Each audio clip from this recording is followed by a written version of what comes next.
This is your ultimate stop for everything sports. The Golden State Media Concepts Sports Podcast. Should I say more? From the NFL, MLB, the NBA to MMA, it's all in here. The Golden State Media Concepts Sports Podcast. Listen now.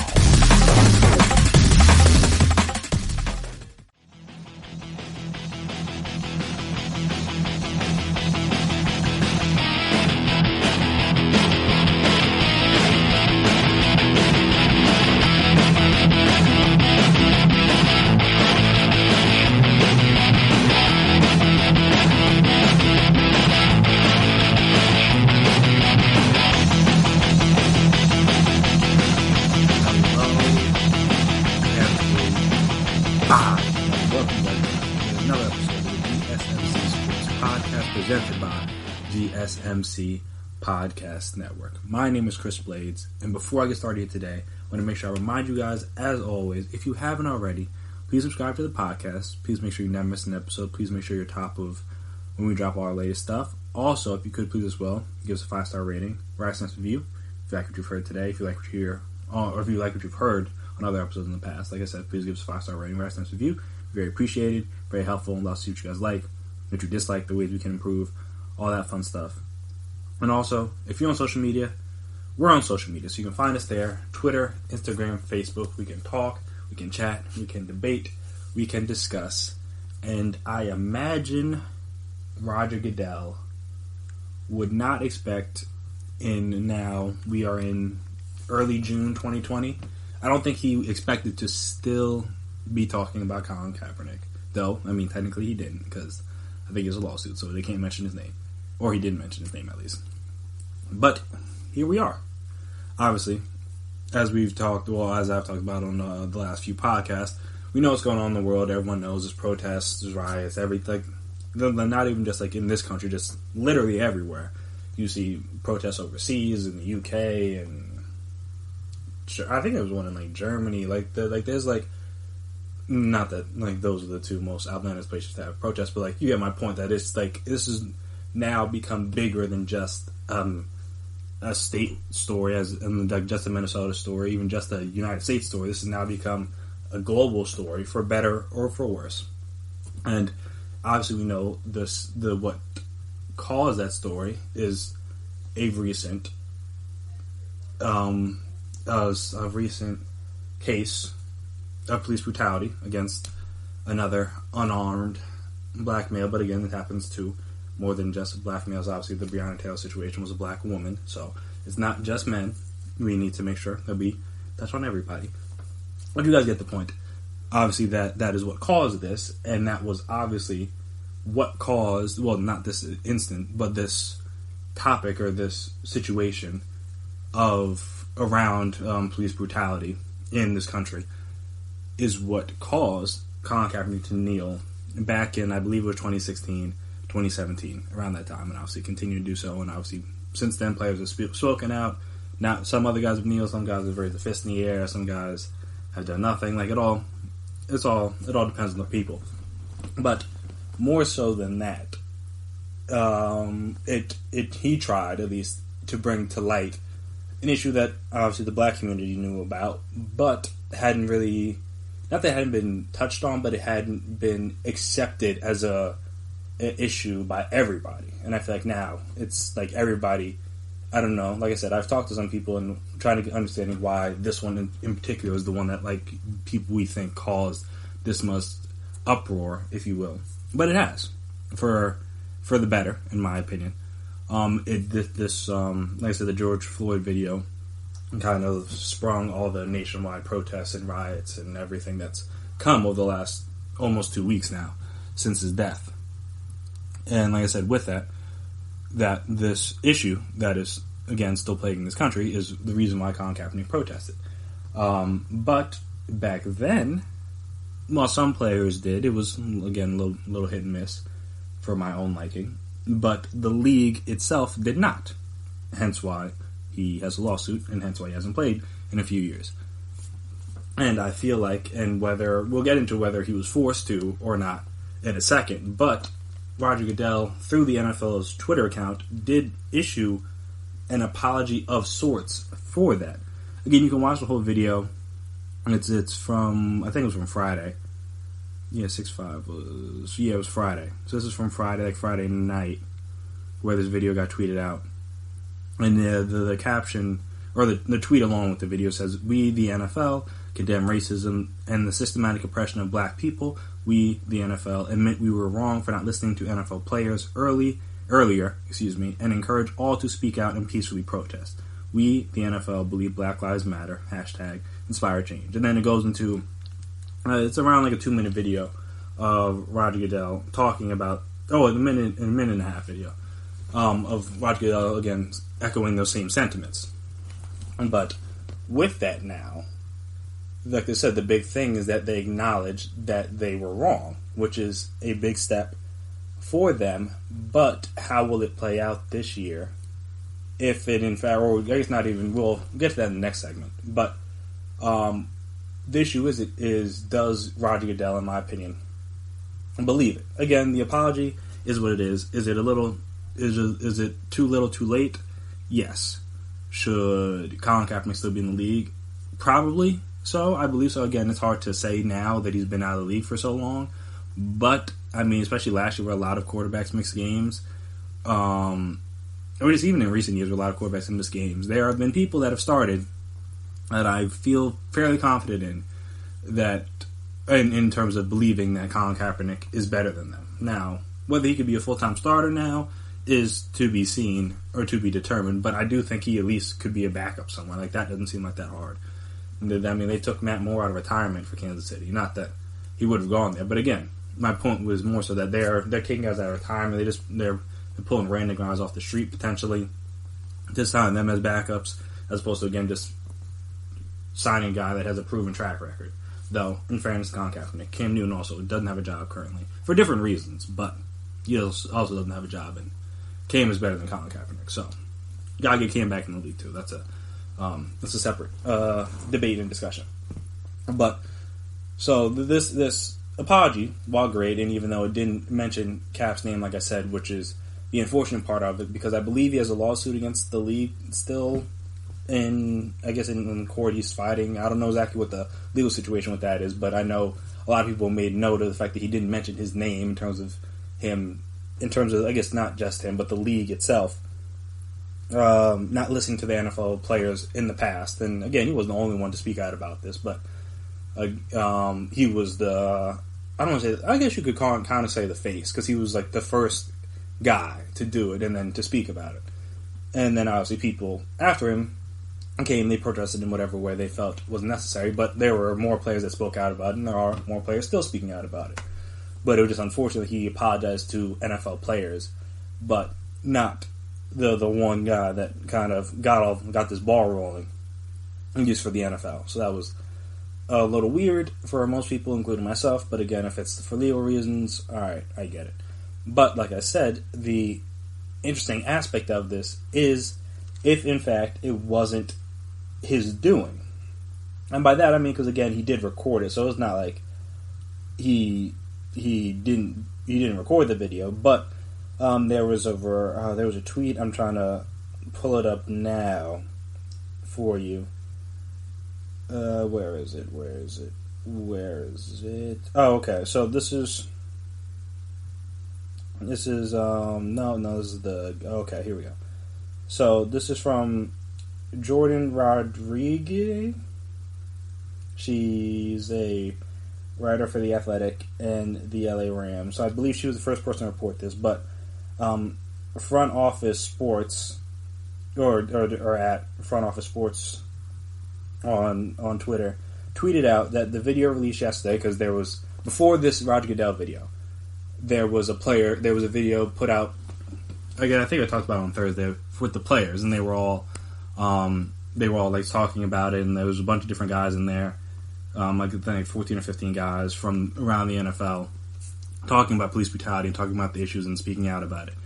But apparently with that video that was created by the league's content team in collaboration with the players without the league's involvement, kind of like behind their back. And I said the interesting aspect of that is if the NFL's content team went around the NFL to make a statement, then how much of Goodell's statement is authentic?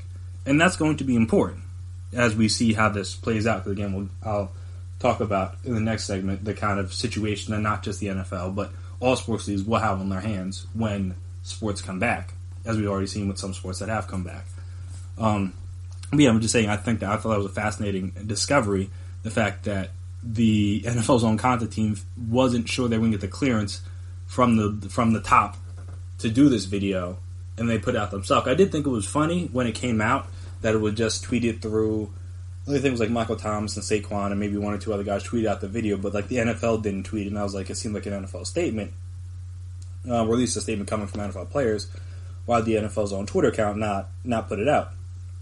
But then, as we've come to possibly find out, again, don't know how true this is, but it's just the rumor out there, the fact that they did this behind Goodell's back, which, I mean, if he had just done the right thing 4 years ago, we wouldn't be in this position. But now it kind of paints him into a corner to where like he can't not support these guys now. But that kind of contradicts his stance a couple years ago, which, I mean, it's acceptable for people to change. I'm not saying people can't change, though. Again, it sounds different, just kind of like with the Drew Brees situation. Are you apologizing because you got caught, or are you apologizing because you really mean it and want to learn and want to grow? Like I said, in that same vein, did Roger Goodell put out that video because he believes that and he wants the league to be in that direction and have the players be more vocal about things that they believe in? Or is it because the league's own team behind his back and put out a video with players, and now he can't seem like he's going back on the players and not supporting them? Like that would look crazy, especially right now when players have been more vocal. I mean, not more vocal, but are being very vocal, partly maybe because they're sitting at home more, but they're being more vocal about these issues than maybe they were a couple years ago.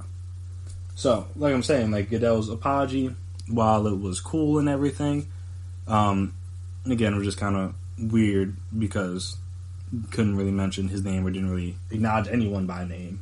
Even if it's not just Kaep, you could have said that I was wrong for not listening to this person or that person, and tried to tell me like, hey, this is a real issue. But also, if the rumor is true and it was kind of like a thing he had to do as a reactionary measure to what his own team did behind his back, then that would take away from it a little bit as well. Just because now we know that, like, when you do something and you're kind of like pinning into a corner to do it, it becomes less meaningful. At least in my opinion. Again, maybe people would disagree with that, but in my opinion, it becomes less meaningful if you were forced to do something as opposed to doing it out of your own volition, or that's what you truly believe. That's what's in your heart, stuff like that.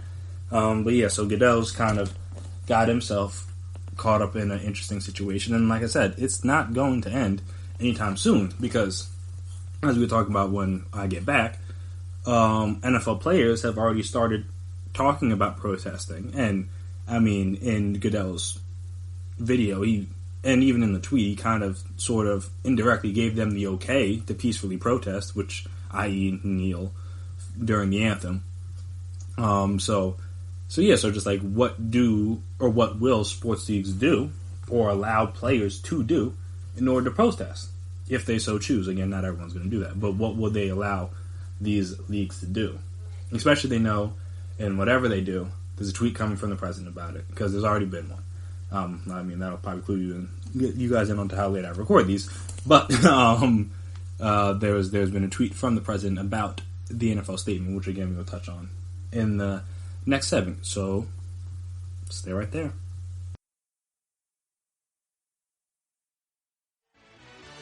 Are you looking for the very best NFL and college football podcast? Then check out the GSMC Football Podcast. Get the latest football news both on and off the field. From the NFL Draft to trades to the rumor mill to the NFL Combines. They got you covered. That's GSMCpodcast.com/football-podcast. Get updates on college rivalries, game day insights, and much, much more. It's football talk the way you want it. This show eats, sleeps, and breathes football. Don't forget to like them on Facebook and follow them on Twitter. Visit GSMCpodcast.com for more info.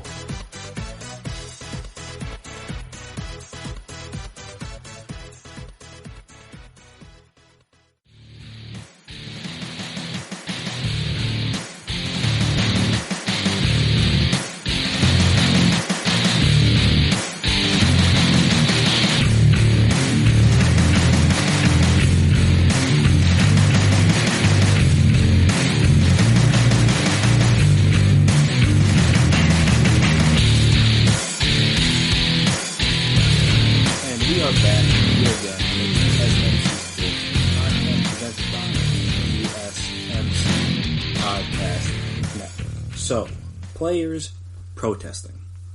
Adrian Peterson has already come out and said that he's taking a knee. You might have already heard this over the weekend, but if you didn't, you just Google Adrian Peterson, you can find this in any number of articles, but I'm getting this from ESPN. Adrian Peterson, without a doubt, will be taking a knee during the national anthem to protest racial injustice, and he expects to be joined by several NFL players. The Washington running back made his comments to the Houston Chronicle on Friday in discussing Drew Brees' comments last week that players kneeling during the anthem was disrespecting the flag. Though obviously Drew Brees apologized for that and stood by his apology even after he was kind of attacked, not the right word, but after the president tweeted about it. And saying that Drew Brees should not have changed his stance, though, again, his stance was wrong because it's never been about disrespecting the flag.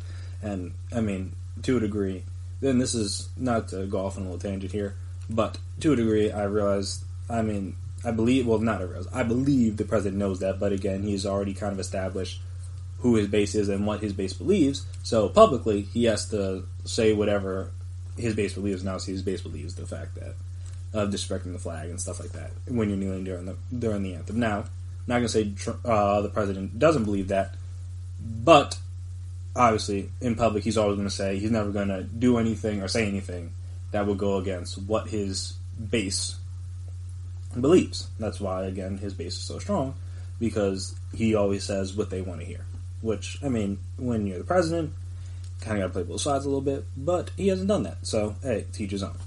So getting back to the article, former San Francisco 49ers quarterback Colin Kaepernick was the first to protest racial injustice in the United States. I guess first athlete, let me not say the first person to ever do it, but the first athlete to do it by kneeling during the anthem. After being released by the 49ers in 2017, he has gone unsigned and reached a settlement with the NFL last year after filing a grievance alleging collusion by teams against him signing a contract because of the protests, which, for all intents and purposes, did happen. He adopted a policy in 2018 that required players to stand for the anthem, but allowed them to stay in the locker room during it, only to pull the policy back after an agreement with the NFL Players Association. Last year, only a handful of players knelt during the anthem to protest racial injustice, but now, following national protests over the death of George Floyd in police custody in Minneapolis and others, obviously, it appears more players will be taking a knee, according to Peterson. Just 4 years ago, you're seeing Kaepernick taking a knee, and now we're all getting ready to take a knee together, going into the season without a doubt. Peterson told the Chronicle from his gym in Houston, again, if they had done this, if they had this much support and had this much willingness to let their voices be heard when Kaep was doing it, he would probably still have a job, but I digress. It is what it is now. Asked by a newspaper again if he planned to take a knee, he said, yeah, without a doubt. Peterson said that if players protest in large numbers, it will be hard for them to be targeted for the backlash from the league. We got to put an effort in as a group collectively. And they're going to try to punish us, are they going to try and punish us all? If not, playing football is going to help us save lives and change things, then that's what it needs to be, he told the newspaper. Now, as like I said, we talked about Roger Goodell's comments in the video stemming from that, and this is not solely an NFL issue, there's obviously going to be players that want to do the same thing in the NBA, and potentially the MLB, maybe NHL. As we were talking about in the next segment, they even did something in NASCAR this weekend, so everybody feels the need to touch on it in some way, shape, or form. But yeah, it's just that, Goodell, for all intents and purposes, gave the green light to kneeling. Now, he didn't exactly say the words, you can kneel, but he basically said that, look, if you guys want to peacefully protest, by all means, I understand. And, that makes total sense. You should understand. This isn't really, in my opinion, a difficult situation to understand.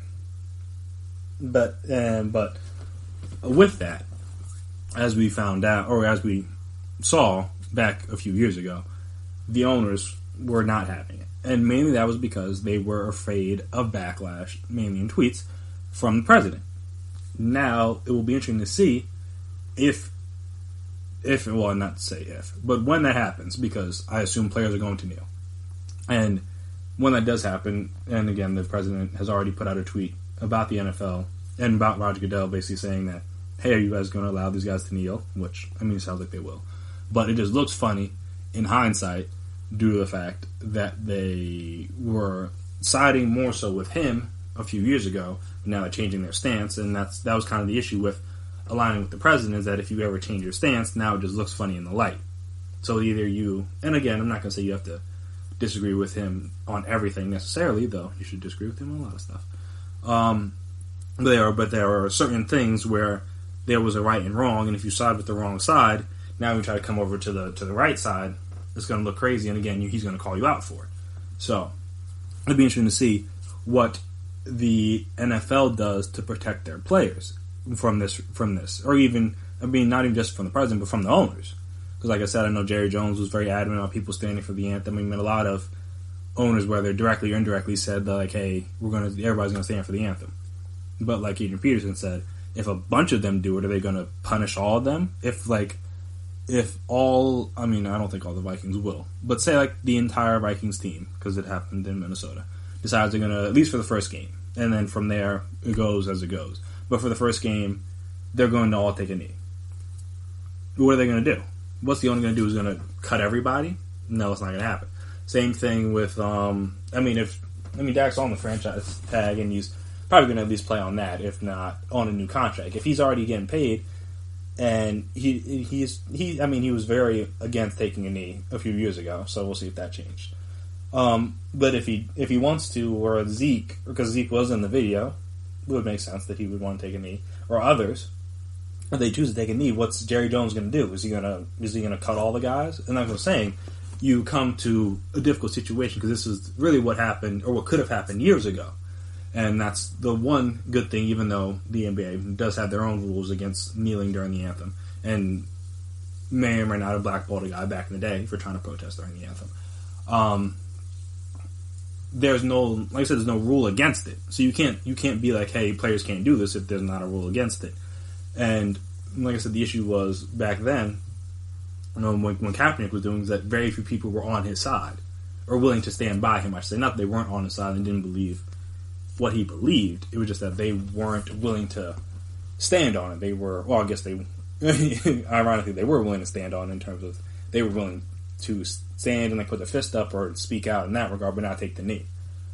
But now, if these players feel emboldened to take the knee, which was going to be my point about the NBA, is that the NBA has given their players, or has emboldened their players to be willing to speak out about whatever it is they feel they need to speak out about, or do things, or say, like I said, do things, say things, demonstrate in whatever way, again, outside of taking a knee, but has given them that free reign. That's why he didn't really combat the NBA, though, again, no one kneeled, so that was probably part of the reason why. But he didn't even say anything about, like, LeBron or anybody speaking out, really, outside of the one, I guess he said one thing about Steph Curry.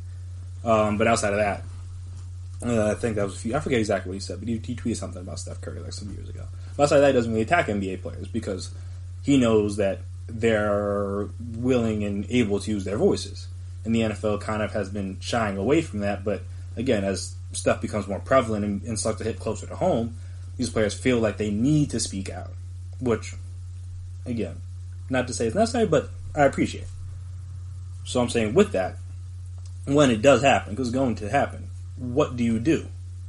Or what do you say? And if, like I said, if you're Roger Goodell, what do you do? Because I think technically you work for the owners. Or you're supposed to at least be on their side on most things, but I forget, because I think, or is he, I forget what the exact relationship is, if he's the owner's boss or the owner is like his boss, kind of thing. But I think he has to, like, a lot of things he has to run by, or what he wants to do, he has to run by the owners. And then, like, they vote, and then the players pass it and stuff like that.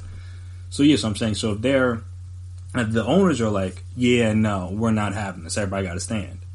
But then Goodell came out and basically gave the okay to peacefully protest, i.e. kneel, then now, not only are you at war with yourselves, I mean, not only are you at war with your president, but you're at war with yourselves, in terms of, like, a war of wars. Because you can't come out and say, we are going to allow you to peacefully protest, and then let owners be like, yeah, about that, no, that's not happening here. Because then that's just completely contradictory, and then no one will have any respect for you. And, I mean, very few people do have respect for Goodell for what it's worth, But now, like I said, no one's going to have any respect for you because you're gonna go back on the players, so they're going to continue to hate you, and then you're going to paint the owners in a bad light because now they have to come back and be like, yeah, no, we're not allowing that, so now they look crazy. So now everybody's mad. Or, like I said, you could just let them do their thing, but then, like I said, the owners are going to be potentially mad because even though everyone has to put out a statement and stuff, but they might not believe they might have the same beliefs as Drew Brees, even though more people are coming around on it, but they might have the same beliefs at least Drew Brees used to, in terms of, like, it's disrespect to the flag, you got to stand, blah, blah, blah, blah, blah, blah. So, NFL's got an issue on their hands. What are they going to do? When it happens, are you going to just let it rock, which is what you should do? Or are you going to, or is it going to be a little back and forth between the players and the owners? Or the players and the commissioner? You can't allow the owners to discipline the players for peacefully protesting after he gave the okay. But then, it'll look crazy if he gives them the okay, because a few years ago, he was like, I don't know about this. And so that's the problem with, not the problem with changing your opinion, because you're allowed to grow and change your opinion, but when the NFL was so staunchly, or a lot of the owners were so staunchly against kneeling, now to come a few years later and just be completely okay with it, seems a little bit unrealistic to me. And like I said, this is not only just an NFL issue, like what are you going to do when the NBA comes back in a few months? What are you going to do when the MLB comes back, if it does? Because, again, that's a completely different situation. Like, are you going to... What happens if a player... I mean, I guess a player can't kneel in the NBA because there's a rule against it, but is every owner or every player going to be allowed... Or is every owner going to okay the players to just do and demonstrate however they so choose within, like, again, the NBA rules? Is that going to be okay? Is that going to be allowed? Because normally it is, but now more than ever... players feel like they need to say something or do something about this. So it's just going to be an interesting situation within the sports leagues, and even, again, the MLB, some MLB players have spoken out about it as well. So it's going to be an interesting situation between all sports and when we return and how people choose to demonstrate and what the league does to support those players. That's how it should be. The players are the lifeblood of these sports leagues, in my opinion. People may disagree, but that's my opinion. They're the lifeblood. So without them, you have nothing. So you need to support them. And it is whatever they want to do. I mean, more or less, within regular guidelines. But whatever it is they want to speak out about, or whatever it is they want to protest about, you have to support them and give them the platform to do that, because that's how it should be used. But, like I said, not everyone's going to agree with that stance or even the avenue in which they use, or the platform in which they use it on, or what they even decide to do as a form of protest. So, how do you make sure that you have their backs, even if some of the people that are disagreeing with them are the people upstairs in their own buildings? Like I said, it's going to be a little interesting, to say the least, to see, mainly, I guess, again, how, because the football is not going to be back for the longest, but mainly see how the NBA handles this, and potentially MLB or NHL, any of the leagues that come back in the meantime, in between time. And then obviously the big microscope will be on the NFL, because that's kind of where this all, at least in the sports world, started. And this is going to be where the president's going to have his focus. That's going to be where a lot of his base is going to have his focus, have their focus. It's going to be where a lot of spectators and just casual, well, not just both avid and casual watchers of the sport will be focused, because we'll see if anything has changed in the 4 years, or even anything has changed since Goodell's comments. Because again, he said things. He said that they made a mistake. He said they've learned. They're willing to grow. But now it's time to put those words into action. So it'll be interesting to see if he can stand behind his words and his actions in a few months. Because if you can't, like I said, gonna look a little funny in the light. And I mean, like I said, it's just gonna be all bad. Because players are gonna do it. So either you accept it and let it happen, or you try to suppress it. And if you try to suppress it this time, I don't think it's going to work out as well as it did for the NFL the last time. Because I don't think... Because like I said, back then the players weren't as in lockstep with this. Like, they weren't as like, yes, this is what we should do. Now, I think they're like, yeah, this is what we should do. We were wrong for not supporting Kaepernick as much as we should have. I believe. Again, I don't know any NFL players. That's just my 2 cents about the way this is all going down. That they've realized that they should have done more for him in support of him. And now they're going to correct those mistakes and do what they should have done years ago, which is kneel. Again, not everybody, but kneel if they feel the need to protest or feel the need to want to speak out against the racial injustices and the police brutality and systematic oppression and racism that's happening in this country and has been happening for basically ever. So, like I said, it will be interesting to see. But after we come back here, we're going to discuss, like I mentioned a little bit earlier, NASCAR. I mean, NASCAR is not a common sport to be discussed on this podcast, but during this time, they are actually still having events. And they put out a statement, which is surprising to me just based on their perceived audience. I don't know everybody that's a NASCAR fan, but the perception around their audience was interesting due to the fact on what they said, and that it may contradict or conflict. I don't know if contradict is the right word, but conflict with some of the opinions of their own fan base. We'll talk about all that right after this break. Stay right there.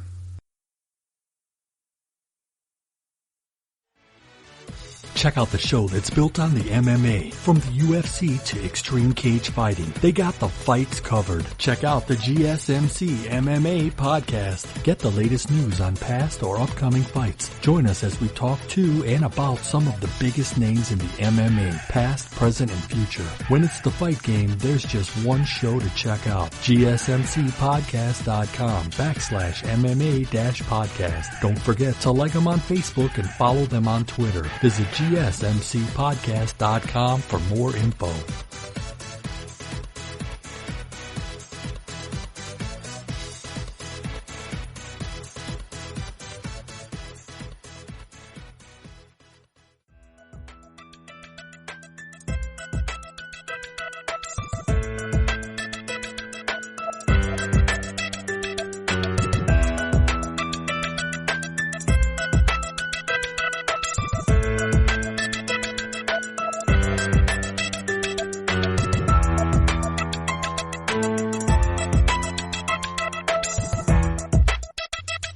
And we are back here again on the GSMC Sports Podcast presented by GSMC Podcast Network. So, as I mentioned earlier, even NASCAR felt the need to put out a statement, which again, completely fair because everyone feels compelled. It's like I said, this death caught on camera has, or murder, if you will, because the one guy has been charged with second-degree murder now, so it's not weird to say that. Has definitely touched a lot more people than the normal cases of police brutality did.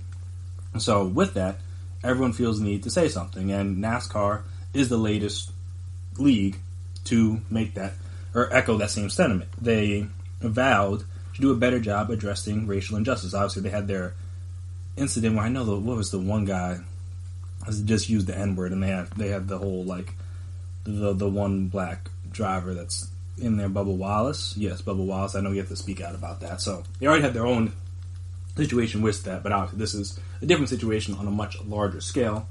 But again, having already addressed this, it would feel weird to then talk about that and then come a few months later and then not talk about this. So makes sense. So just reporting from their event in Atlanta this past weekend. Bubba Wallace donned a black T-shirt with the words "I Can't Breathe." The NASCAR paused before Sunday's Cup race at Atlanta Motor Speedway, which has had a lot of their own situation in terms of like protests and things in the recent weeks. And they like I said, they paused before the race to acknowledge the country's social unrest. The governing body vowed to do a better job of addressing racial injustice in the wake of George Floyd's death.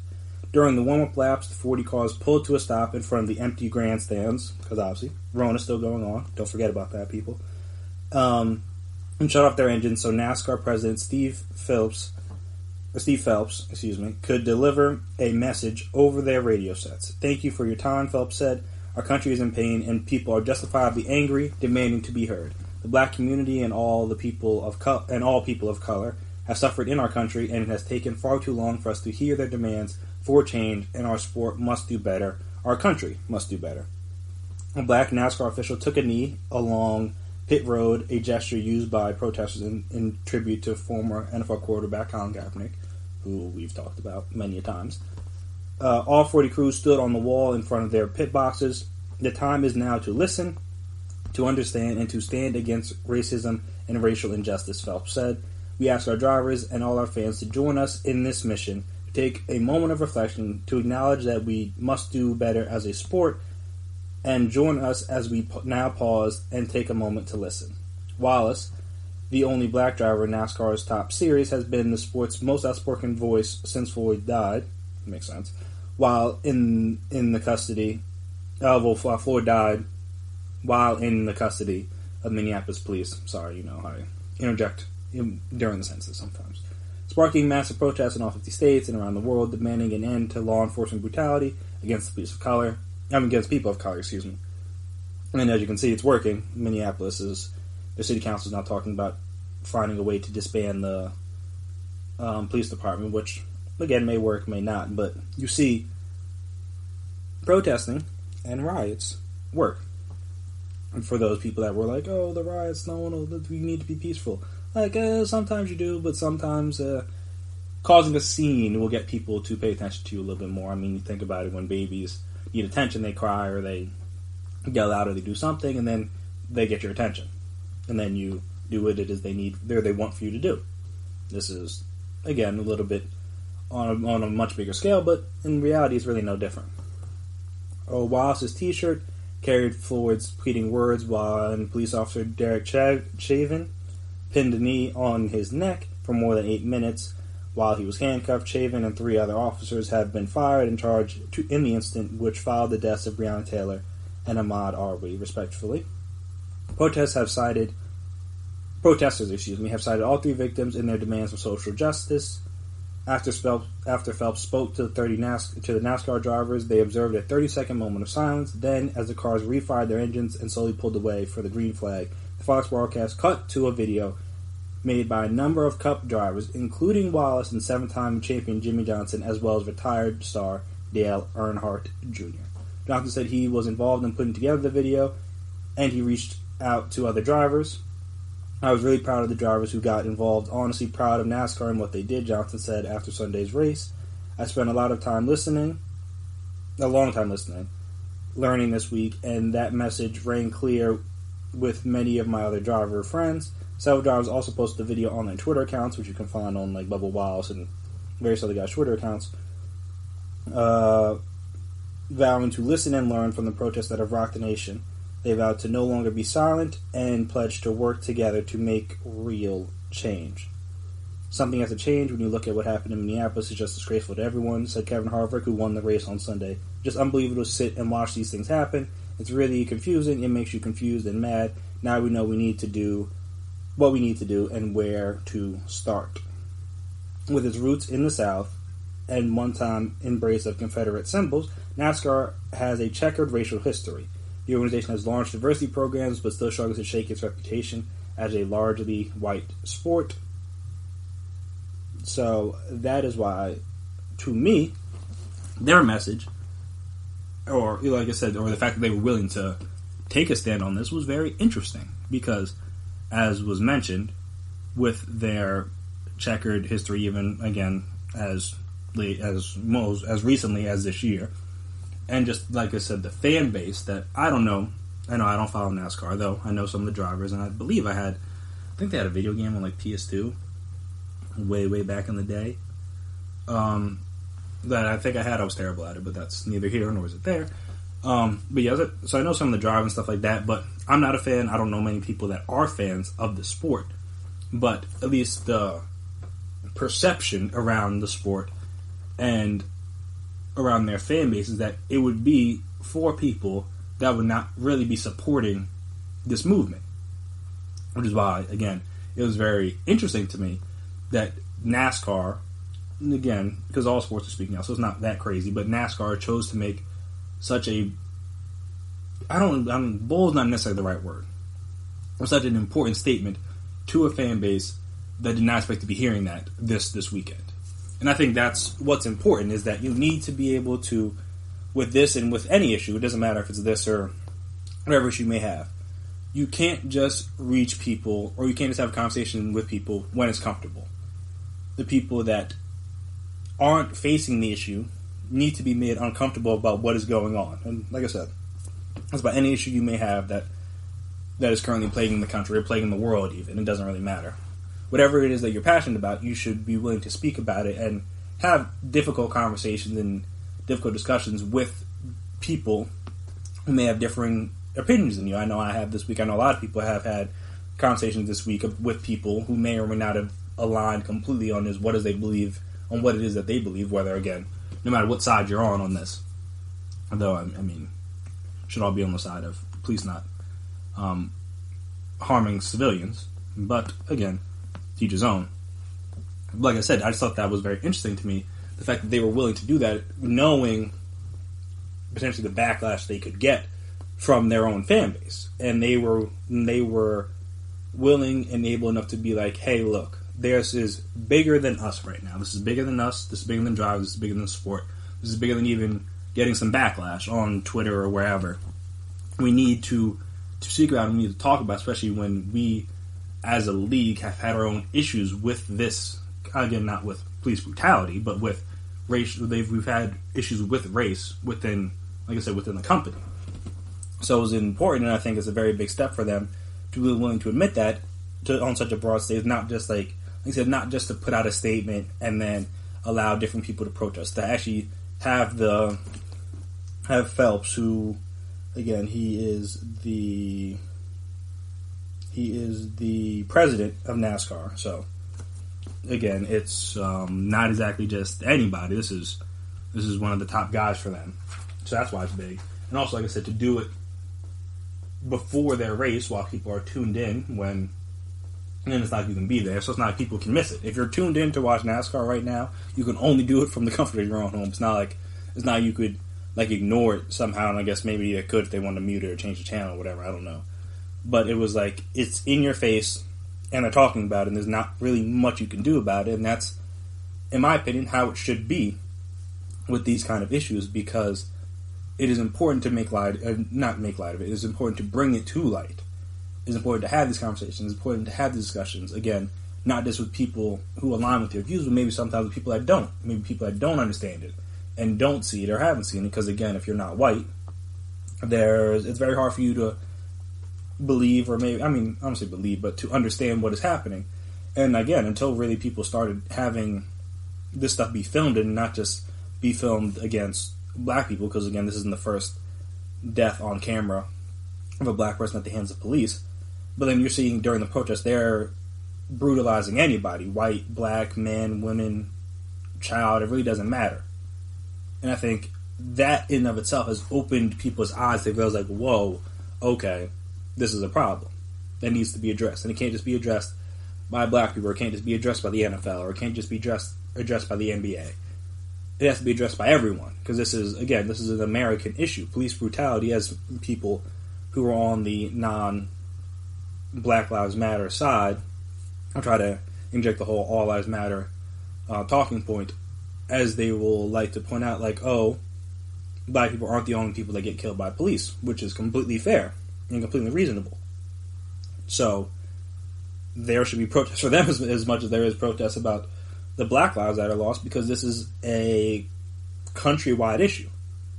Again, obviously, we're talking about black men and women in this instance, but this is an issue that doesn't just hurt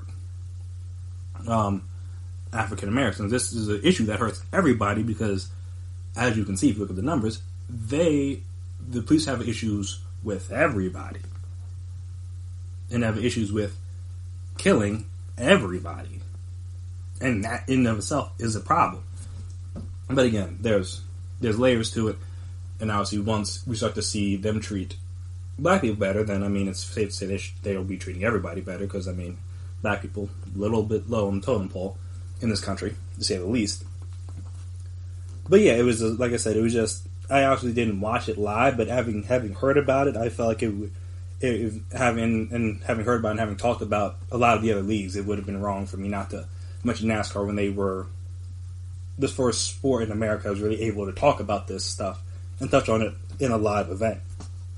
obviously it's not necessarily a game, but it's a live event, and they were willing and able to make such a bold statement because, again, this may not align with the viewpoint of some of their fans. I mean, and again, in America, especially right now, you're not going to get anybody to agree on anything. But this is as close as we've gotten to agreeing on anything in a country, as a country, in a long time. Because even, like I said, people that were on the opposite side 4 years ago about people kneeling and protesting and whether police brutality was really a bad thing, are now being like, yeah, no, I was wrong. This is not what it's about. This is really an issue in this country.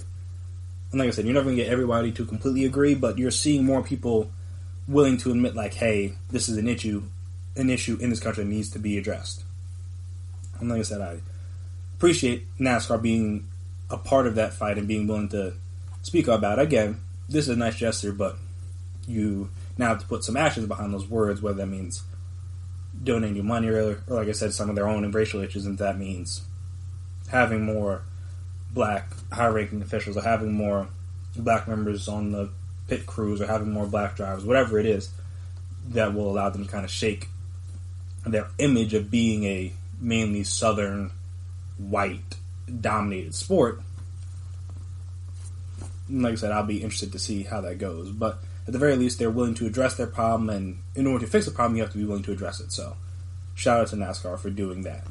Again, I don't want to give too many people too much credit for doing what in this case is right and speaking up about basic human rights to a degree, but again, they didn't have to do anything, and they chose to do that even potentially knowing the backlash they could get. So that in and of itself is great. So shout out to them. Now after this next break, we're going to come back and we're going to discuss kind of a similar thing, not a similar thing, but just kind of how all these protests and stuff and all the players being willing to speak out is now shuffling over to the college athletics, because we've seen different programs be faced with different issues in terms of, not necessarily, again, police brutality, but it's opening the country's eyes to racial injustice and race issues in the country. And college teams are not immune to that. So, talk about some of the different teams that have been affected and how this may affect college athletics and the way the athletes are and the way the coaches may need to be in the future. So, we'll discuss that right after the break. Stay right there. Are you looking for help for your fantasy football team? Check out the GSMC Fantasy Football Podcast. Get today's best advice on who to start, who to sit, even who you should draft. From sleeper picks to red-hot lineups, they got it all covered for you. That's gsmcpodcast.com/fantasy-football-podcast. We'll cover traditional leagues, dynasty, PPR, even IDP leagues. When you need fantasy help, there's just one show to hit up. Don't forget to like them on Facebook and follow them on Twitter. Visit gsmcpodcast.com for more info.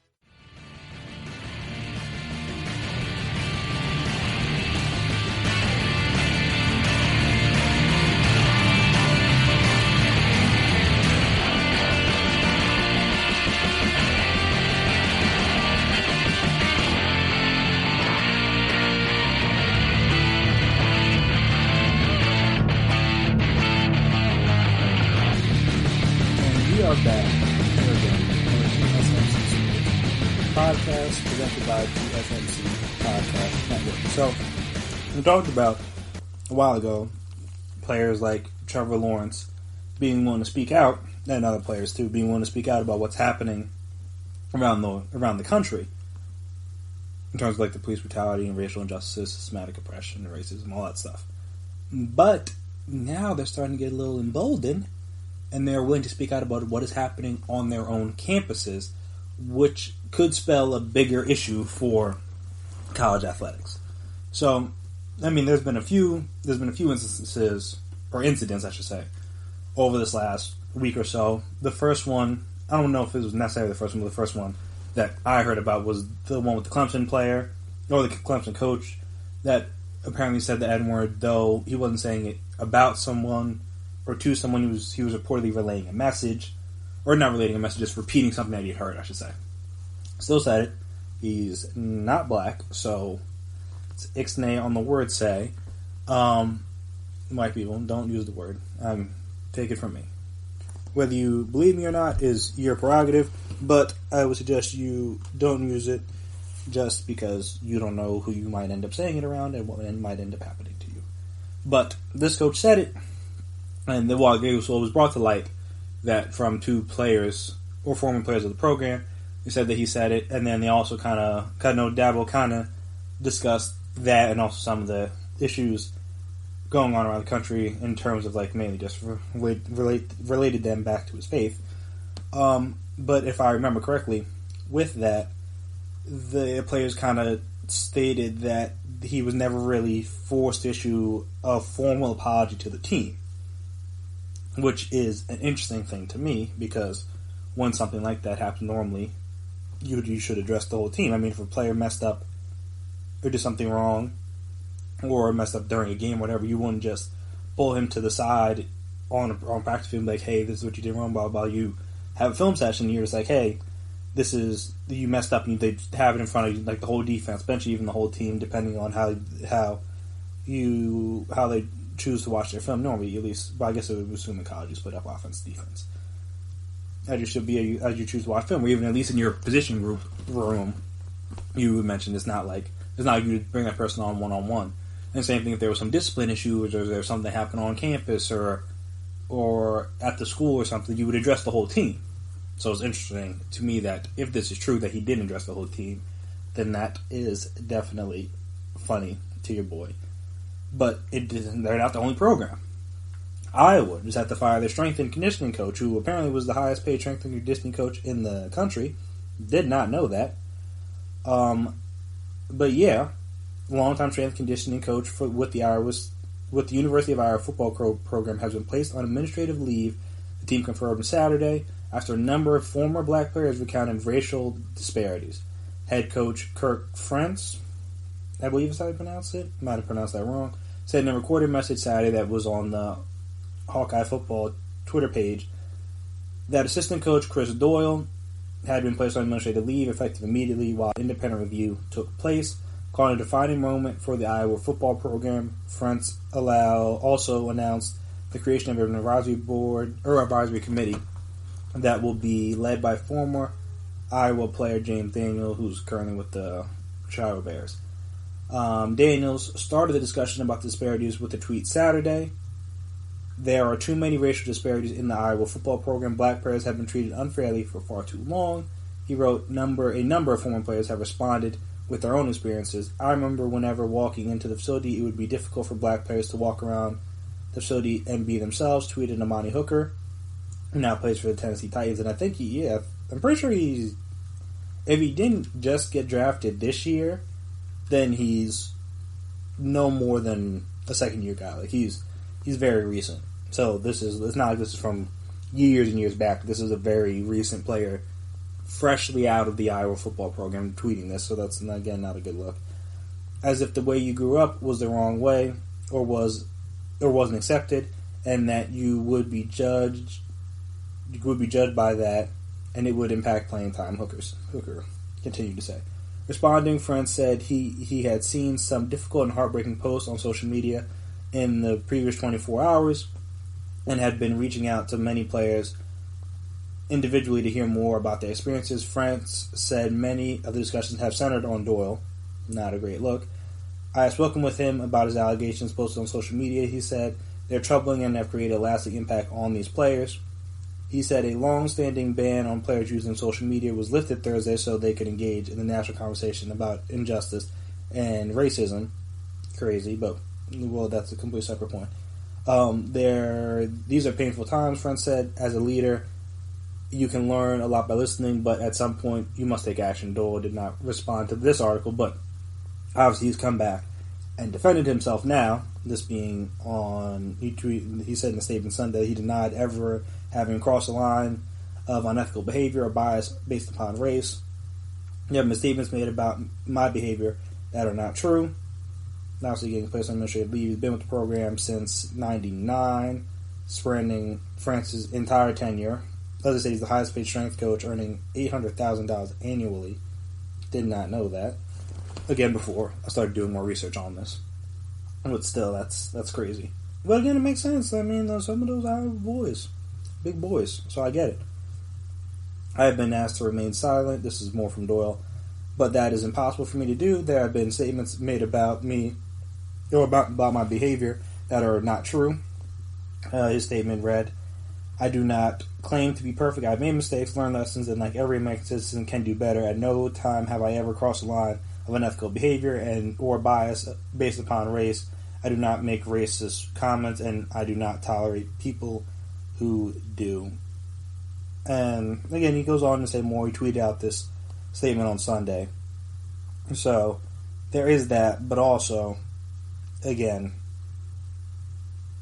I don't think all of these people are lying. Again, if you have one player come forward, it could be easy to dismiss. But when you have multiple players spanning a long time, even this one tweet from, I think this was from Saturday, who said that this guy played at Iowa from 2007-2008 season. Doyle made a comment about sending him or sending other players back to the ghetto. I called him out on it in front of the entire team. I was suspended, and the head coach, obviously Kirk Ferentz, told me I was out of line and need to apologize for standing up for myself. Apparently, even the head coach's brother has been named by some other players in terms of him having some issues in terms of racial disparities and racially charged comments around the players. And like I said, it wasn't just there. I believe the Utah defensive coordinator was fired because apparently he used a racial slur in a text message a few years ago. So, like I said, this is only going to continue to come out, I believe, because it's not shocking that these things would be happening. Because again, it's not just like not every town or every state's the most welcoming to all races and ethnicities. It would not be shocking if not all universities are welcoming to all races and ethnicities. I mean, again, not to talk down on Iowa or whatever, but I mean, I don't know that many people that would be in Iowa other than to play football, just because it's just not their population for black people, just not that high. Again, that is what it is, but these comments and these claims should not be shocking to anyone, and they're definitely not shocking to me, due to the fact that I understand that in some of these states, there's just not that many black people that are just regularly around. So why would anyone be surprised when you have some of these issues pop up? Like I said, if players are now, now feel more bold to speak out, or are allowed to speak out, because as was pointed out in the first article, the Iowa players normally can't use social media, which is another wild thing that you can just be like, hey, kids, don't use social media. I get it because of distraction and stuff, but also, like, they should be allowed to speak about things like this, or like again, issues like this, or issues around the world. Like, they should not be like, hey, we're going to close things off just because they're afraid of what boosters or whoever might think. Well, that's a completely separate argument. But like I was saying, if more of these things start to come out, or more of these players are allowed to speak their minds on things, this could be an issue. Because again, normally with college sports, you're allowed to, as opposed to, again, professional sports, because you can't, though athletes are under contract and they get paid and stuff, you can't really control what they do outside of work. I mean, again, you have rules and regulations and stuff like that, but you can't, like, if they want to post something, you can't really do much other than after the fact tell them to take it down, depending on what it is, stuff like that. But with college athletics, they have this stranglehold. I don't want to say stranglehold, but they force these kids in some situation. Again, can't speak for everyone. I didn't play at college sports, but I know a lot of people that did. So they kind of wrap these kids and force them to do what it is they want them to do. So whether it's to speak out or not speak out, whether it's to tweet or not to tweet, stuff like that, they kind of force them into doing what it is they want them to do with dangling the whole scholarship over them. And again, even in some cases, as has been talked about in other articles and stuff like that, just force them to play through injuries, just because, again, you're so afraid of, like, if I don't go back out there or don't come back early from an injury, then they're going to take my scholarship away, and blah, blah, blah. That's why in professional sports you can't even do that because their money's guaranteed. So even if you decide to cut them or whatever, like, they're still getting something with these athletes. In some cases, if they don't have a scholarship, they can't afford to go to the school, or they wouldn't be going to the school that they're at. So that's an issue. But yeah, so I'm saying if there are more stories that come out and more people are speaking out about different programs, different coaches, and different things that where there's, again, racial disparities and people making racial or racist comments or statements within the program, and seeing that people are trying to cover it up for them, that'll reflect poorly on some of these programs. Like I said, we don't know everything happening at Clemson. But if that comes out, that not only was this happening, but Dabo Swinney was helping to cover it up. Not to say that he was. Again, I'm always innocent to proven guilty kind of person. But if that comes out to be true, then that may change the way people, especially black athletes, view Clemson, and with the way their parents view Clemson, and whether they're going to want their child to go to Clemson, because again, they're not there, but the coach is supposed to look after these kids. And if these things are happening on the campus or at the practice field, and he's just letting it go by, doing nothing about it, that's not really protecting the kid. And again, it's not just limited to Clemson, because they're not the only school that's had these issues. But I'm saying it goes across the board. It's like, how can these parents feel confident in these programs completely if they know these things are happening, and not only can their child not speak out about them, but the coach is going to sweep it on the rug and let it slide just for the sake of exporting their child to make some money. Because again, until they're allowed to make money off their likeness and stuff, the kids aren't getting paid. So it's interesting, is the slippery slope, and also again with more people and more issues, and not with more issues, but with issues plaguing this country, and people, young people especially, being more aware of these things due to the fact that they all have an iPhone or some sort of smartphone and can see these videos and can read the news and can Google things literally any second of any day. They're more aware of things now than kids, even when not that I'm that old, I'm still in my 20s, but I'm saying when I was growing up, not every kid had a phone at 10.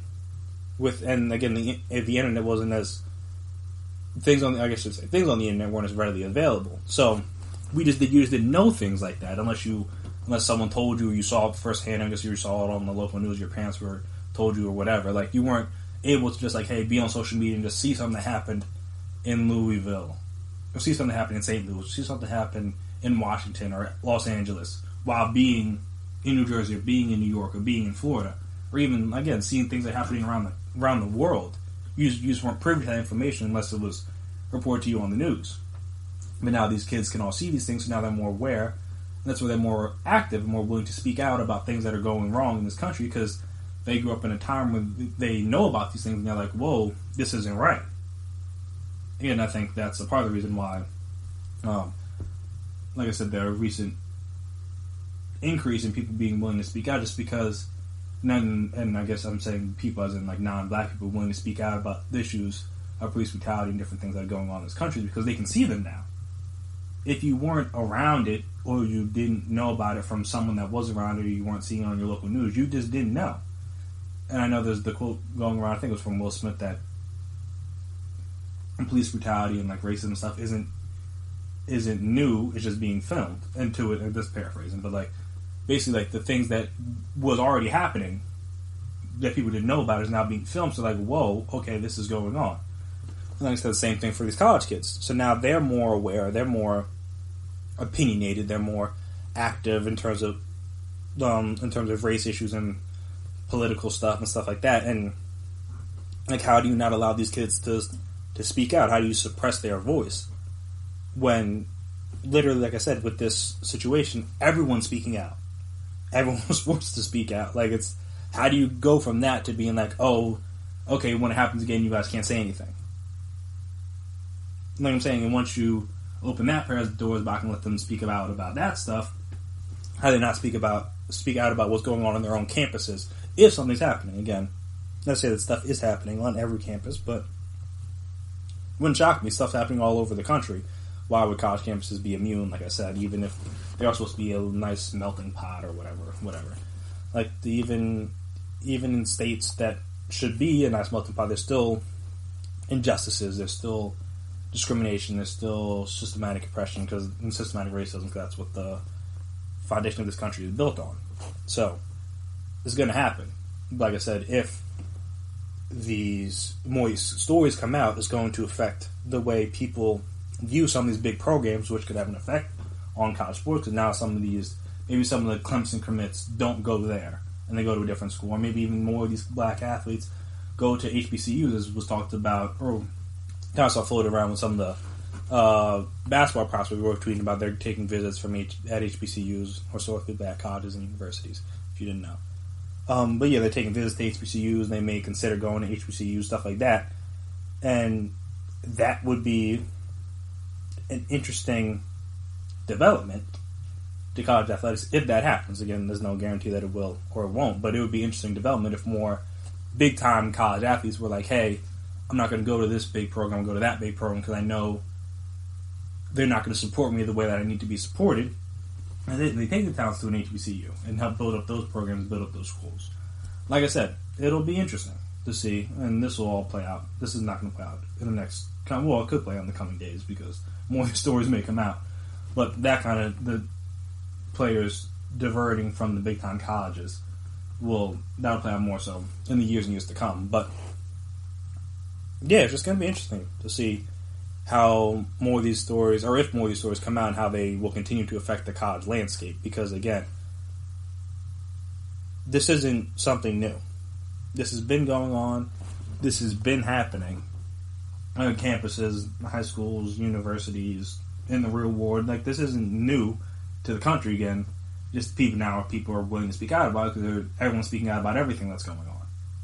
So it would be interesting to see how that kind of affects these programs that I mentioned today, but also just more programs as more stories like these continue to come out, and how it affects college sports as a whole, because now they may need to re-look into or revamp or redo the way they do things. And like I said, that'll be an entire mess if and when that happens. But yeah, college athletics, they're not immune to the issues plaguing our country, even though some people would like you to believe that. If you just, again, this is just the tip of the iceberg, in my opinion. There's more stories to come even about these universities and more universities throughout the country, because it's happening. Like I said, it's happening with different companies are having people split from them, or they're losing partnerships or whatever. So while I think it wouldn't be happening on college campuses, especially with football coaches that feel like they can say and do anything because they know the kids don't have much of a voice to speak up. Well, they're using their voices now, and it's not really going well for some of these coaches. But again, everyone's innocent until proven guilty until there's a review. And that's the other thing about the review, is that, like, they could try to sweep it under the rug too. And it's just hard when a bunch of people, especially with the Iowa situation, when a bunch of people have come out and said the same thing or similar things, it's hard for me to believe, like, oh yeah, no, this coach is just being lied upon. Maybe one incident might be a lie, but that doesn't mean the other ones aren't true. You can't be like, yeah, no, all of these different claims never happened. And like, all right, come on, guy, that seems a little bold of you to say. But again, with no audio, there's technically no proof. It's more of a he said kind of thing. But yeah, interesting dilemma college sports find themselves in now. So we'll see how that plays out. And speaking of playing, after we come back and from this next break, we're going to sit here and discuss. As we talked about, most sports will be played with no fans or little to no fans when they do return. And I kind of talked about how that's going to be weird, but there are ways that people are trying to fix that. And by fix, I mean they're trying to recreate the fan experience by pumping in fake fan noise. So we'll talk about different leagues that may be trying that or have already tried that, and my opinions on it, if I think it'll work, all that fun stuff. So we'll talk about that after the break. Stay right here.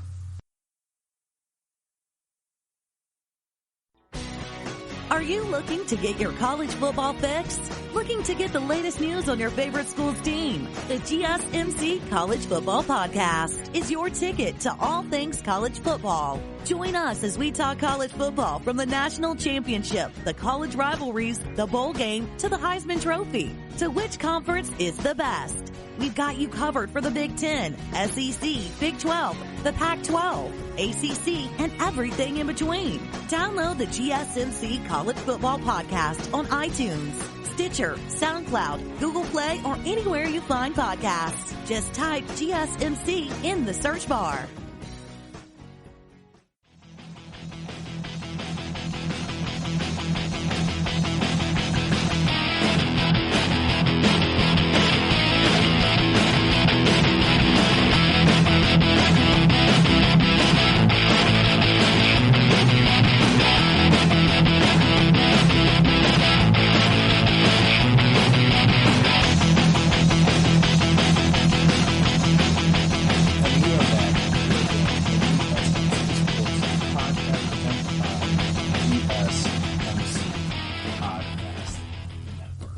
So, fake crowd noise. This was reported the other day.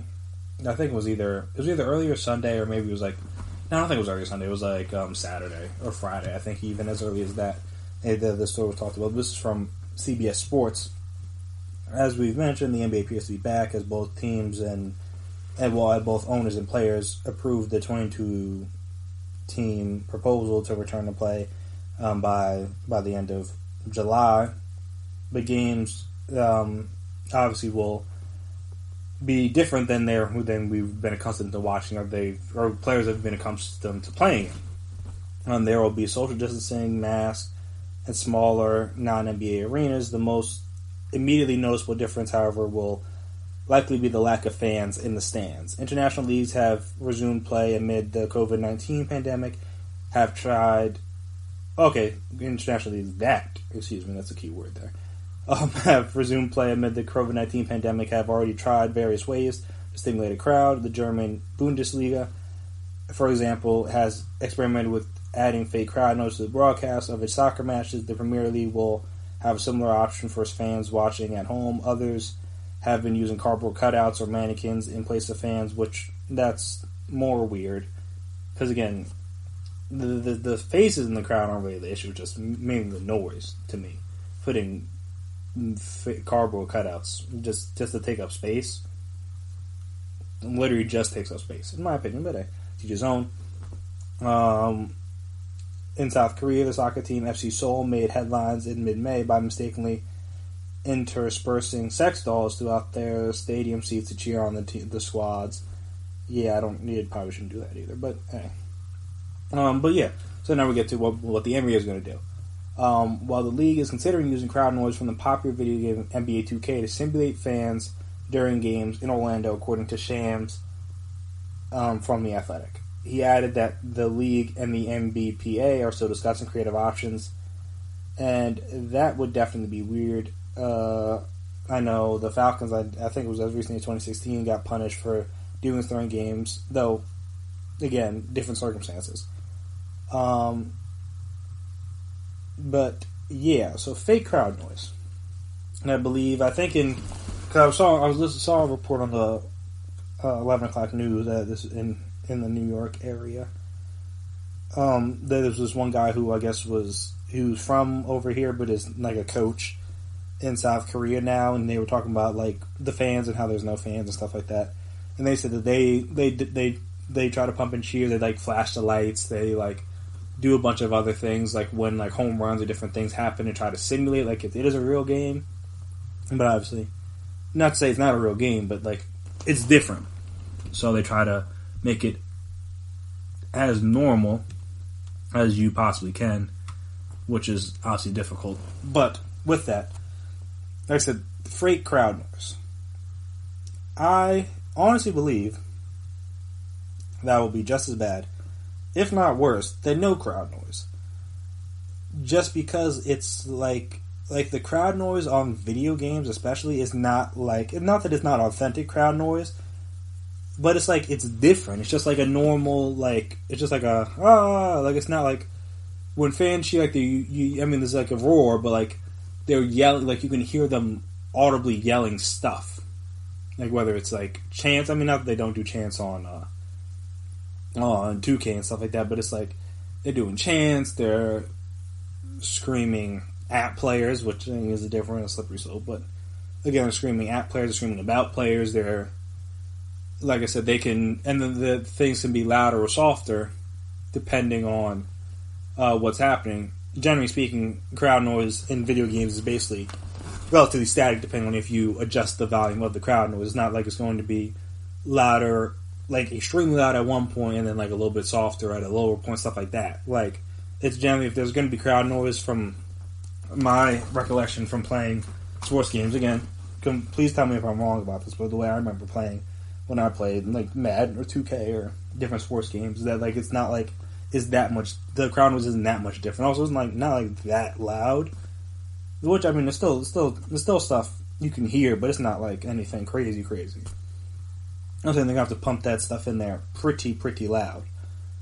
But I'm just like, again, I understand it's weird, but I'm also like, is it necessary? Honestly, like, I know we talked about like miking up players and stuff, and that's probably not going to work in the NFL or really any league, because there's too much cursing and stuff. It'd be too hard to. That's the thing about when you have players mic'd up, you kind of can cycle through what they say or what's being said on the mic, so you can pick and choose the best parts, but B, also the clean parts, because when you play it on TV, you can't have all these cursing stuff. The SEC will kill you for that kind of thing. But along with that, I don't feel like every sport, and me and my dad were talking about this, not every sport really needs the crowd noise.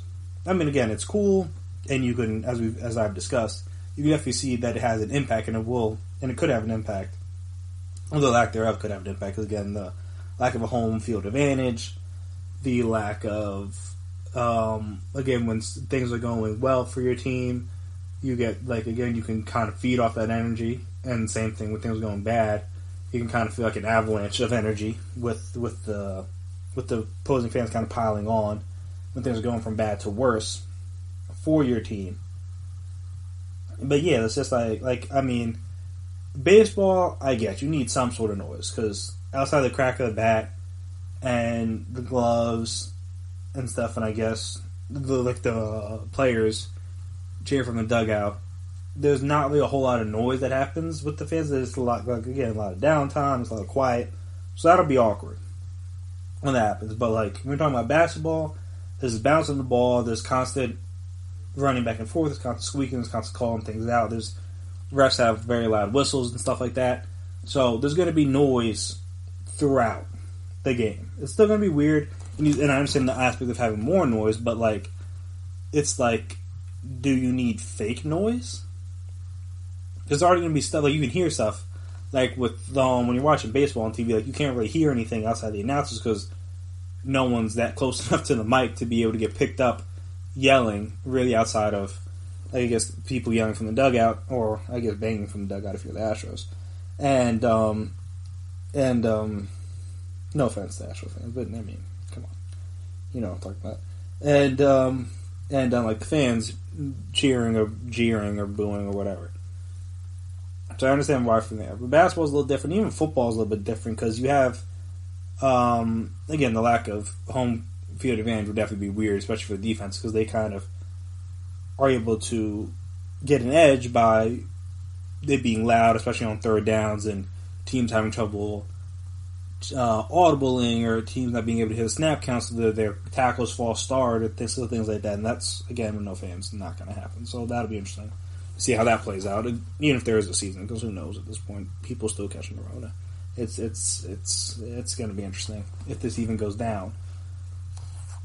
But yeah, it's like I was saying, like, football is another one where it's like, do you need fake crowd noise if you know there's already going to be no fans? Like I said, I think that's a part of it. I understand why to a degree, I should say, why the Falcons pumped in fake crowd noise. Again, if you don't have as many fans, you want to give your You want to give your team some home field advantage. All right, pump in some crowd noise. But, I mean, not that it's like they got punished harshly as they should have. But I understand the thought process behind like why you're like, hey, let's try to do something. Now you already come to the game knowing there's no fans. So now having a weird, like, fake cheer after a big play, it's like I said, it's just going to be awkward when, like, nothing else is happening in the arena. Especially when most football stadiums are outdoors, so it's like a big arena. You need to be very loud to fill up all the sound. If you just have, like, some of the speakers, you can pump the volume in higher, but it's only going to go but so high. And if nothing else is going on, then you just hear that randomly. It's going to be awkward.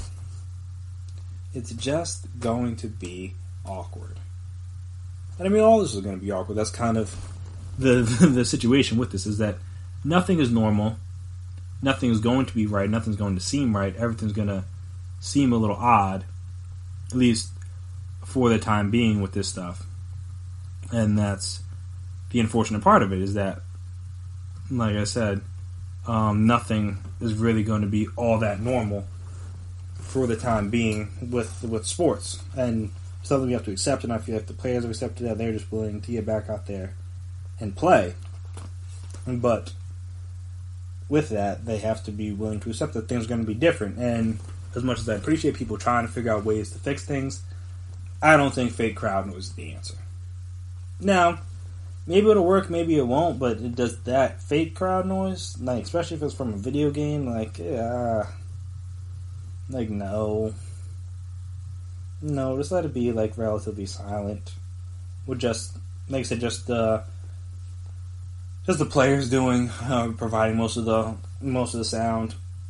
And I think, and that was my dad's point, especially in basketball, like, the proximity to the players and the size of the court and the closeness and the interaction, the yelling that would go on, that's going to be enough to fill up. And especially with the squeaking of the shoes and bouncing the ball, stuff like that, there's going to be enough noise that is going to sound weird, of course, but that's going to be more reasonable than, like I said, football or baseball, where there's like nothing in between plays. Especially if it's just going to be like dead silent outside of the announcers, that's definitely going to be weird. But again, that doesn't mean I believe you should pump in fake crowd noise, because I don't think that's the solution either. There really is. I don't want to knock people from trying to come up with things. There's no good way to fix this. All of it's different levels of bad, in my opinion. But if you're, like I said, there's got to be a better way than fake crowd noise.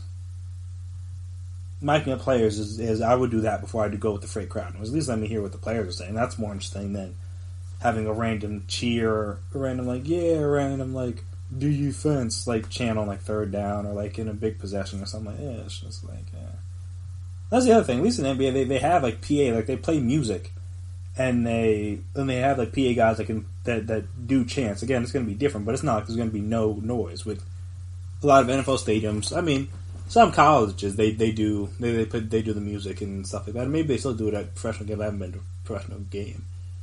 And no, I went to one like 2 years ago, but I haven't gone to that many professional games, so I can't say what happens there. But I know in college games they do more like it's third down, or like defense, or like different things to get the crowd pumped. But again, there's no crowd to pump up, so that'll still be there. But again, pumping in fake crowd noise, let's try something else.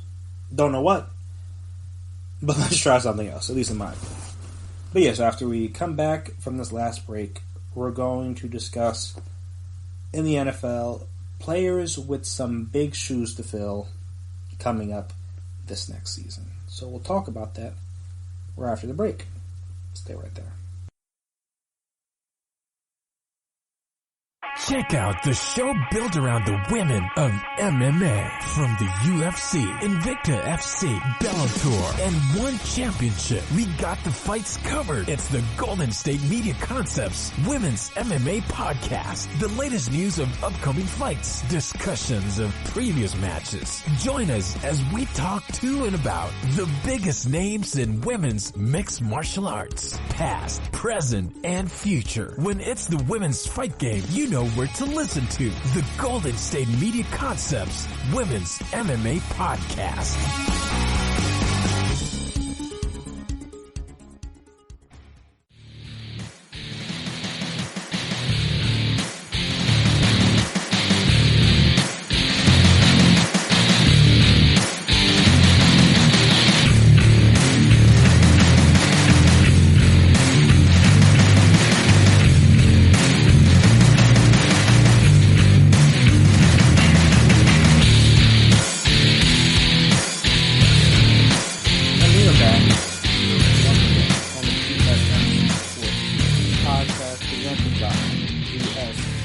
GSMC Podcast Network. So we're gonna go around the league a little bit, talk about some different teams and some different players that will, not even potentially, like definitely do have some big shoes to fill for themselves and for the team in this upcoming season. And first, again, you have to start with the Patriots. And I mean, it doesn't matter. It could have been Jarrett Stidham. It could have been some quarterback they drafted this in any rounds of the draft. It could have been Brian Hoyer, whoever they would have went after. It could have been Andy Dalton, Cam Newton. It didn't matter who it was going to be. This guy was always probably going to be at the top of most people's list in terms of big shoes to fill. And that's because you have to replace arguably the GOAT at the position, a guy that's led the team to 6 championships, went to 9 Super Bowls? Yeah, I think 9 Super Bowls. Yeah, that sounds right? Yeah, because then you got the only 2 we lost to were the 2 Giants and the Eagles. So yeah, I'm pretty sure that's 9. Unless my math is failing me. You got a guy who's been in 9 Super Bowls, been there for forever, basically. Is the only quarterback outside of Drew Bledsoe, I guess the little Matt Castle year when Brady got hurt, that Belichick's really ever known. No, in fairness, they tried to play some with Garoppolo. Didn't work out because Robert Kraft and Tom Brady wouldn't allow it. But again, Tom Brady's really been has been the face and will be the face of the Patriots for maybe forever, at least for the next 20 or so years, until someone else comes in and wins 7 Super Bowls. I guess when you think of New England Patriots, you're always going to think of Tom Brady. It's just how it's going to be for the foreseeable future, at the very least. If not, like I said, for all time, when you think of Patriots, you're probably going to think of Tom Brady. So, when you have that, you have to come in and replace that. Not exactly the easy situation to put, like I said, anyone in, let alone Jarrett Stidham, who was, I believe, a 6th round pick. Yeah, I think it was a 6th round pick in, obviously, 2019 draft. Didn't play at all this past season, which was always going to... Oh, take that back. No, he was a 4th round pick. I thought it was much higher. I thought it was much lower. Excuse me, Jarrett Stidham. I've been disrespecting you a little bit. But yeah, so he was actually a 4th round pick. Hit from Auburn, started 2 years there. Numbers are what they are. Never had more than 20 touchdowns in any season. In college at Auburn, a little bit more run heavy. It's not like they're throwing the ball all over the field. He's never thrown the ball more than 370 times, and that's for a college. That's not really, or for a college quarterback, that's not really a lot. I mean, I could look up who won the Heisman this year. Oh man, I can't believe I don't remember that. No, Joe Burrow. I'm an idiot. Joe Burrow. I literally almost forgot. And I'm just saying, if you just look at his stats from this past year, he threw the ball over 500 times. So again, barely scratching 370. Not anything to write home about. And like I said, didn't really have a whole lot of touchdowns to go with that. Not that he's bad. You really don't know. But regardless, when you have to step in for arguably the GOAT, not going to be easy.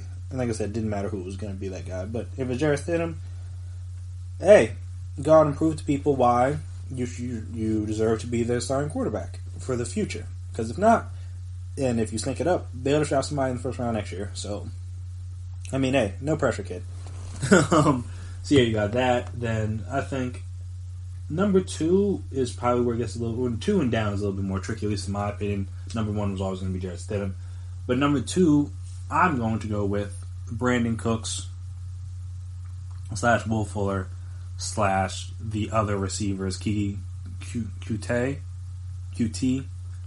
I think Kenny Stills is still there with the Texans. But yeah, just basically the receiving core for the Texans. Because, I mean, not that it was their idea to trade DeAndre Hopkins. It still happened. So, with that, someone has to pick up that slack. And, yeah, not really sure who's going to be at this point, because you have guys in Brandon Cooks who's probably one concussion away from, in my opinion, being out the league, because you got to protect him from himself at some point. He's had a bunch of concussions over the course of his NFL career.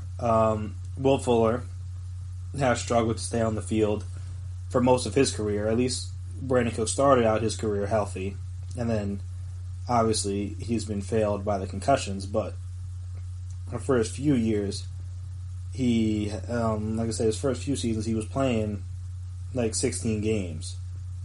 And yeah, I guess I take that back. Even he's only ever not played 16 games his rookie season, and then this past year did not know that. But I know he had the concussion in the Super Bowl, and he's had some concussions since then in the Super Bowl when he was with New England against the Eagles. I know he had some concussions this year, and he's always put up good numbers. But if he's healthy, again, you got to replace DeAndre Hopkins. Arguably, at the lowest, he's top 3 receiver in the league.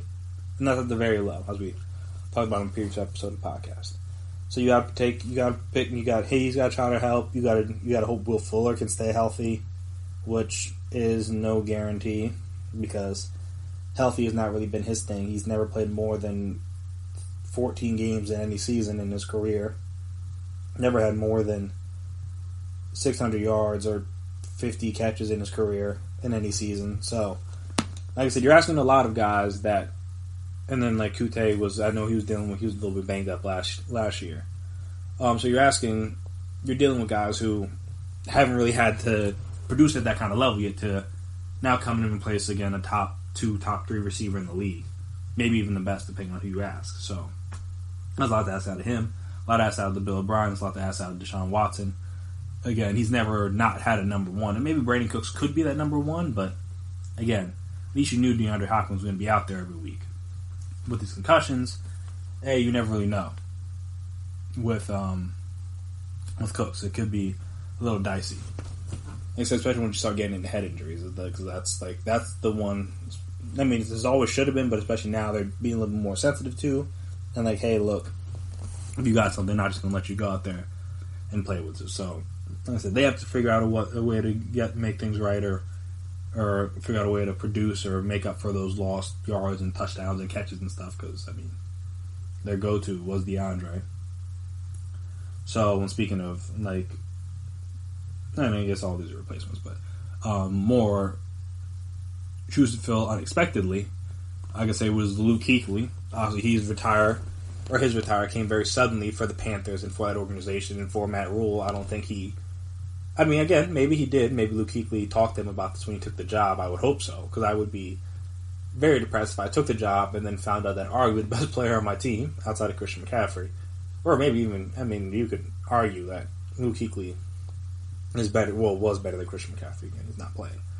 But arguably the best player on my team is not only going to be on my team, and not only that, but he's also happens just to, just be the captain of the defense, one of the smartest and most instinctive linebackers of his time.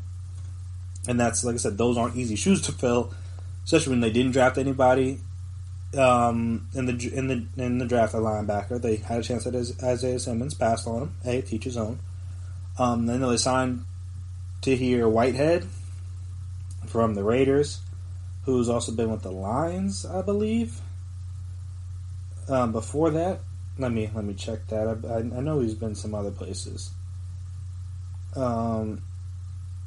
But yeah, so you drafted with the Lions, you played with the Lions and the Raiders, and then now with the Panthers. Gave him a decent amount of money. I think I read they signed 5 linebackers in undrafted free agency, so hopefully 1 or 2 of those guys can stick. But again, expecting an undrafted free agent to take over for and try to help replace the best linebacker in the league. Tough ask, to say the least. And I mean, also they have Shaq Thompson there, who's been around the team for a few years. He hasn't been in that system because it's a new system. But again, you're asking a lot of it. Maybe there's some. I know there was an article of different guys that get signed post draft. Alec Ogletree, Montez Burfict, Nigel Bradham. All those guys are like decent options, but again, none of them Luke Kuechly. So that's going to be a tough one for people to have to try to replace, because again, it's not. None of these guys are easy to replace, but like when you also didn't draft a linebacker in the draft, it makes it a little bit more difficult, especially when you have the chance to draft arguably the best player, let alone the best linebacker, or depending on where they chose to play, linebacker, safety, wherever. But Isaiah Simmons was right there, chose Derek Brown. They chose Derek Brown. It's like I said, all these days kind of. It feels like it's been this year has been. It feels like it's been a year with how this year's going to be. They drafted Derek Brown, and hey, I think he's going to be a good player, teach his own. But got the nose tackle at 7 when you could have had a stud replacement linebacker for Luke Kuechly. Again, 2 each, his own. Don't like to judge, but yes, and that's 3. And then one more I'm going to go to is actually a running back, which I mean, running backs are some of the easiest to get replacement level play from, but the Rams are going to have to do that. Obviously, letting go of Todd Gurley, so you have Cam Akers coming in to try to help out with that, because. And even though, like I said, Todd Gurley wasn't himself, or what his old self, I should say, last season, so they need help in that department anyway. But when you trade away him, you trade away Brandon Cooks, you know that Jared Goff struggled last year. You would think you're going to rely a lot on the running game. So you're going to have to chase him, or I'm trying to see who else is that. I think, isn't it Darrell Henderson? Linebacker there. I know they had. Who else do they have? Malcolm. Is this Malcolm Kelly or Malcolm Brown? No. I think it was Malcolm Brown, who was also on their roster. So again, you got some guys that you're going to try to place them with, but it's not going to be simple. So yeah, so Darrell Henderson is. Oh no, the John Kelly. I combine the names. So yeah, Darrell Henderson, Cam Akers, Malcolm Brown, and John Kelly are their current running back stable. So, yeah, pretty much. See how that goes. I mean, the line should be a little bit better, so maybe that'll help. But like I said, even with that, it's hard to replace what Todd Gurley was at his peak. Because what he was at his peak was the best offensive player, arguably, in football. One of the most explosive. I think he won Offensive Player of the Year 2017, if I remember correctly. 2017, 2018. One of those 2 years, he won Offensive Player of the Year. So, again, maybe they don't need that, but to take some of the pressure off Jared Goff, I'm going to need something. And maybe Cam Akers or Darrell Henderson or whoever can provide them. Yeah, 2017. Sorry to cut my own self off. So he was NFL Offensive Player of the Year in 2017, while also being first team All-Pro in 2017 and 2018. So, big shoes to fill for Cam Akers and company. But yeah, I mean, and there's more players around the league that I could have talked about. Because there are a lot of teams with some holes to fill and some big shoes to fill in those holes. But these are just the 4 I felt like discussing the most. And like I said, all these guys will be integral to their team's success or failure, depending on how their season goes. Will hinge on a lot of the on the guys at these positions and on this list playing well. Because if they do, alright, then the teams could be a little bit better than we thought. If they don't, the team's going to be struggling, and they may be picking up near the top of the draft come next season. But yeah, that'll do it for me here today on the GSMC Sports Podcast, presented by GSMC Podcast Network. I want to thank you guys for listening. As always, if you haven't already, please subscribe to the podcast. Make sure you never miss an episode. Make sure you're always on top of when we drop our latest stuff. Also, if you could, please as well give us a 5-star rating, write us a review. It would be very appreciated. It would be very helpful. Allow us to see what you guys like, what you guys dislike, the ways we can improve, all that fun stuff. And also, if you're on social media, on social media. So you can find us there. Twitter, Instagram, Facebook. We can talk, we can chat, we can debate, we can discuss. If you're going out to protest, because I don't think the protests are over by any stretch, make sure you wear a mask. The Rona's still out there. It's still lurking. It may not be as prominent in the news cycle these days, but if you're looking around, especially in Florida and Arizona, those Rona numbers are going up. So don't think it's just completely gone yet. It's still out there, and we don't really have a cure for it yet. But though, I mean, again, this will be really interesting to see once the numbers from the protests fully come in, because you have thousands and thousands and thousands of people gathered close-ish together, even though a lot of them are wearing masks, which I do appreciate, but not everybody is. And like I said, if those numbers don't spike from that, people are going to be back outside. It'll be hard to tell anybody anything about this virus anymore. Even though, like I said, I still believe that it's out there, but many people won't believe that, and understandably so. People can go to protests and only a couple people get infected, or only a couple people test positive for the virus. It'd be hard to get anybody to believe that it's a real thing, or a legitimate thing they should take seriously. So we'll see how that goes. But like I said, if you're going to be out there, just at least wear a mask. Help yourself out, help those around you out, just in case. Because even if you might not have severe symptoms or even be symptomatic at all. That doesn't mean you can't pass it on to somebody else. So I think about others also. If you've been an essential worker during this time, I can give you my episode shout out. So shout out to you, doctors, nurses, grocery store workers, delivery people, anybody that's been deemed essential. Those shout out to those people that are, again, as states are beginning to open back up, those bartenders, those waiters, those waitresses, those hostesses, all those people that didn't have jobs over the past few months that are hopefully have jobs now. I kind of know not every business was able to come back open the way they once were. Shout out to you.